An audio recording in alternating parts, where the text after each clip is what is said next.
Hello दोस्तों, स्वागत है आपका अपने YouTube channel Bharat study centre में। आज मैं आपको कक्षा 10वीं मैथ का 13वां चैप्टर पढ़ा रहा हूं। इसमें हम विभिन्न आकृतियों के क्षेत्रफल, पृष्ठीय क्षेत्रफल, आयतन और शंकु का छिन्नक के बारे में डिटेल से पढ़ेंगे विद डायग्राम। सबसे पहले देखते हैं कि छोटी छोटी चीज़ें जो आपको पता होनी चाहिए। 1 मीटर 100 सेंटीमीटर, 1 किलोमीटर 1000 मीटर, इनको आप जानते हैं, परंतु इन दोनों को बहुत कम जानते हैं। 1 लीटर बराबर होता है 1000 सेंटीमीटर क्यूब, 1 मीटर क्यूब बराबर होता है 1000 लीटर। ये दोनों बहुत काम आएंगी। और 1 मीटर क्यूब बराबर क्या होता है 10⁶ सेंटीमीटर क्यूब। कहाँ पर काम आती हैं ये चीज़ें? जैसे हमें एक कुआं दे रखा है और उसमें कितना लीटर पानी आ सकता है, उस कुएं का हम आयतन निकालेंगे। मीटर में आयतन निकाल लेंगे तो 1000 से उसको गुणा कर देंगे, उसमें इतना पानी आ जाएगा। यहाँ पर ये चीज़ें वहाँ पर काम आती हैं सब। अब देखते हैं हम घन से संबंधित महत्वपूर्ण सूत्र। सबसे पहले देखते हैं घन क्या होता है। घन ऐसी आकृति होती है जिसकी लंबाई, चौड़ाई व ऊंचाई समान होती है। घन की प्रत्येक भुजा x मान ली हमने। जैसे यहाँ पर इसकी लंबाई x, इसकी चौड़ाई x और इसकी ऊंचाई x मान ली, तो घन का आयतन क्या होगा x³। आयतन के लिए घन इकाई का प्रयोग करते हैं और क्षेत्रफल के लिए वर्ग इकाई का प्रयोग करते हैं। घन का आयतन x³, घन का पृष्ठ क्षेत्रफल 6x², घन का पृष्ठीय क्षेत्रफल 4 दीवारों का 4x²। यानी कि घन के आकार का हमारे पास कमरा है तो उसकी 4 दीवारों का क्षेत्रफल हो जाएगा 4x²। घन का पृष्ठ क्षेत्रफल 4 दीवारों का प्लस छत का या 4 दीवारों का प्लस तल का, एक ही बात है, 5x²। घन की एक भुजा आयतन का 1/3। घन का विकर्ण √3 इंटू भुजा।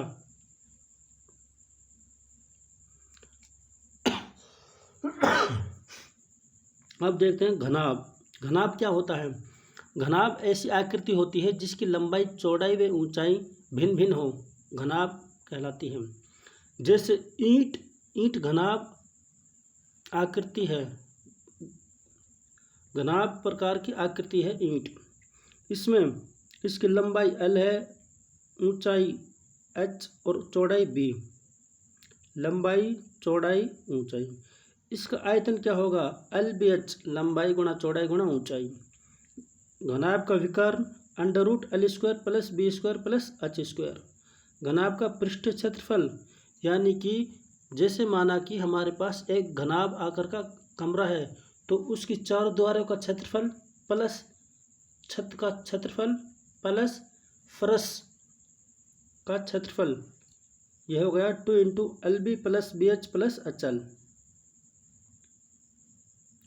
घनाभ की 4 दीवारों का क्षेत्रफल 2 इंटू L प्लस B गुणा H। घनाभ की 4 दीवारों का क्षेत्रफल प्लस छत का क्षेत्रफल या घनाभ की 4 दीवारों का क्षेत्रफल और फर्श या तल का क्षेत्रफल क्या होगा 2L plus B into H plus L plus L गुणा B। अब देखते हैं बहुत ही इम्पोर्टेंट चीज़ें, बहुत आसान है। यदि लकड़ी से बने एक बक्से की बाहर की लंबाई, चौड़ाई व ऊंचाई LBH हो तो और प्रत्येक भुजा की मोटाई D हो तो बक्से की धारिता, यानी कि जल आदि ग्रहण करने की क्षमता क्या होगी L-2D into B-2D into H-2D होगी। बक्से में लगे लकड़ी या द्रव्य का आयतन क्या होगा LBH minus L-2D B-2D H-2D होगा। अब 2D कहाँ से आया? जैसे हमारे पास ये क्या है, घनाभ आकार है, कोई घनाभ आकार की वस्तु है। जो हमारी ये लंबाई है यहाँ से भी डी और इसकी मोटाई डी और इसकी मोटाई डी, 2D हो गई। इसकी ये भी डी और ये भी डी, ये भी डी और ये भी डी, यानी कि जब हम इसे 3D में देखते हैं तो 2D इससे घट जाती है। जो इसकी एक तो डी ये है, एक डी ये है, ये क्या है ऊंचाई, ऊंचाई में से घट जाएगी। इसी तरह से लंबाई में से घट जाएगी और इसी तरह से चौड़ाई में से घट जाएगी। और इनको आपस में गुणा कर देंगे तो जल आदि ग्रहण करने की क्षमता हो जाएगी।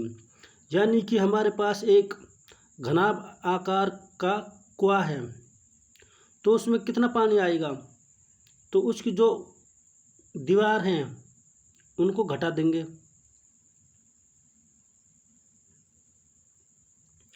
बेलन से संबंधित महत्वपूर्ण सूत्र क्या है? इसको अच्छी तरह से समझने के लिए मैं पहले आपको इसका चित्र बना देता हूँ। ये हमारे पास क्या है, बेलन। कैसा? जिसका तल भी नहीं है और छत भी नहीं है, केवल दीवार दीवार। गोल है, गोल। जैसे हमारे पास अनाज रखने की टंकी है, टंकी से बता देता हूँ आपको अच्छी तरह से। हमारे पास ये अनाज रखने की टंकी है जिसका नीचे का तल भी नहीं है और ऊपर का ढक्कन भी नहीं है। एक हमारे पास ये टंकी है जिस पर तल है, ढक्कन नहीं है। एक हमारे पास ये है जिसमें तल नहीं है, ढकने का है। एक हमारे पास अनाज रखने के लिए टंकी है जिसमें उसका ढक्कन भी है और तल भी है। आगे समझ में ये चीज़ें देखते हैं। बेलन का आयतन पाई आर स्क्वायर एच, बेलन का आयतन हो गया है। बेलन का संपूर्ण पृष्ठीय क्षेत्रफल, संपूर्ण यानी कि उस ढकने का भी हो और नीचे तल भी हो, संपूर्ण यह हो गया इसका क्षेत्रफल। बेलन का वक्र पृष्ठीय क्षेत्रफल, जिसमें बेचारे में कुछ नहीं है, न तो नीचे का है न ऊपर का है, यह होगा 2πRh। बेलन का वक्र पृष्ठीय क्षेत्रफल, या तो ढक्कन होना चाहिए उसमें या तल होना चाहिए, इनमें से एक होनी चाहिए, दोनों नहीं होने चाहिए। जैसे इसमें ढक्कन है और इसमें तल है, इनमें से इसका भी और इसका भी बराबर होगा। क्या होगा क्षेत्रफल? यह होगा 2πRh प्लस πr²। 2πRh तो इसका हो गया। अगर इसके ऊपर ढक्कन लगा देंगे वृत्त के आकार का तो πr², और वृत्त का सूत्र क्षेत्रफल का क्या होता है, πr²। इसका सूत्र होता है पाई वृत्त का।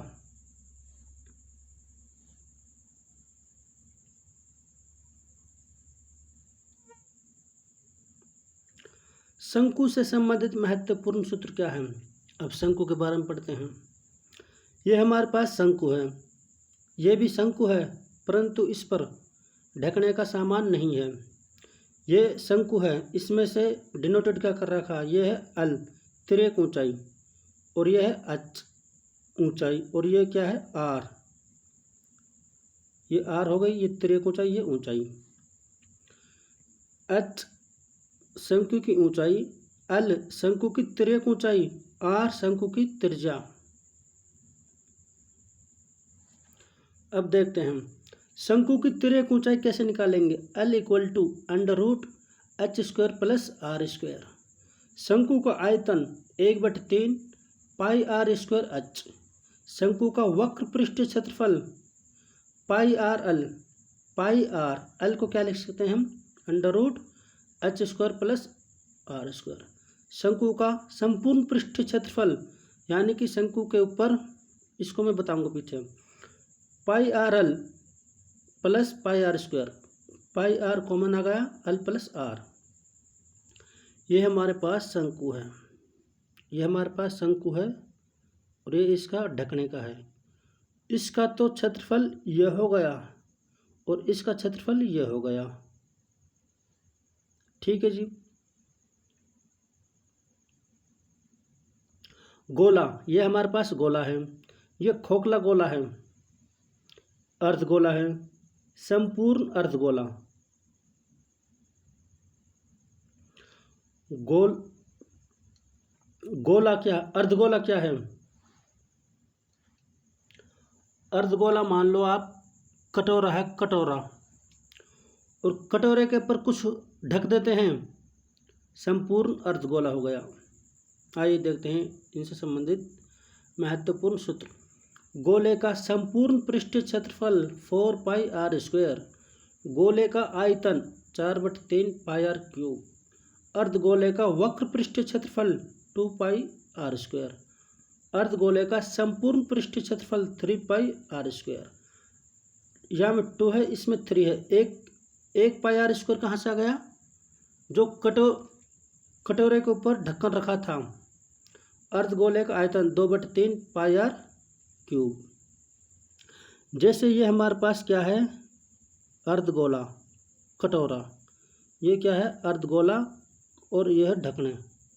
इसका सूत्र तो ये हो गया और इसका ये हो गया। खोखले गोले की बाहरी त्रिज्या आर तथा आंतरिक त्रिज्या समान आर हो तो गोले में प्रयुक्त पदार्थ का आयतन क्या होगा? 4/3 pi r cube minus r cube होगा। जैसे कि ये क्या है? हमारे पास खोखला गोला है, ये इसमें पदार्थ लगा पड़ा है। यहाँ से यहाँ तक इसकी त्रिज्या हो गई कैपिटल आर, और यहाँ से यहाँ तक कैपिटल आर, और ये स्मॉल आर। ठीक है। छिन्नक से संबंधित महत्वपूर्ण सूत्र क्या है? सबसे पहले बता देता हूँ मैं छिन्नक क्या होता है। हमारे पास शंकु है, शंकु को नीचे से काट देते हैं, ऊपर का भाग छिन्नक कहलाता है, नीचे का भाग कटा हुआ शंकु कहलाता है। इसमें देखो कैपिटल आर से हमने इस वृत्त की त्रिज्या डिनोटेड कर रखी है, और स्मॉल आर से नीचे वाली वृत्त की त्रिज्या डिनोटेड कर रखी है। एच छिन्नक की ऊंचाई, और एक्स कटे हुए शंकु की ऊंचाई, एल तिर्यक ऊंचाई किसकी? छिन्नक की।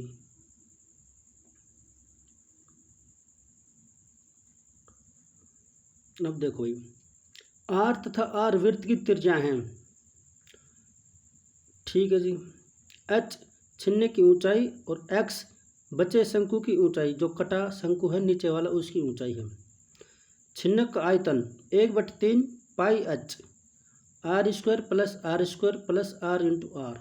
आर आप जानते हैं कैपिटल आर त्रिज्या है छिन्नक की, और स्मॉल आर कटे हुए शंकु की त्रिज्या है। छिन्नक की तिर्यक ऊंचाई एल बराबर under root H square plus R minus R का होल स्क्वायर।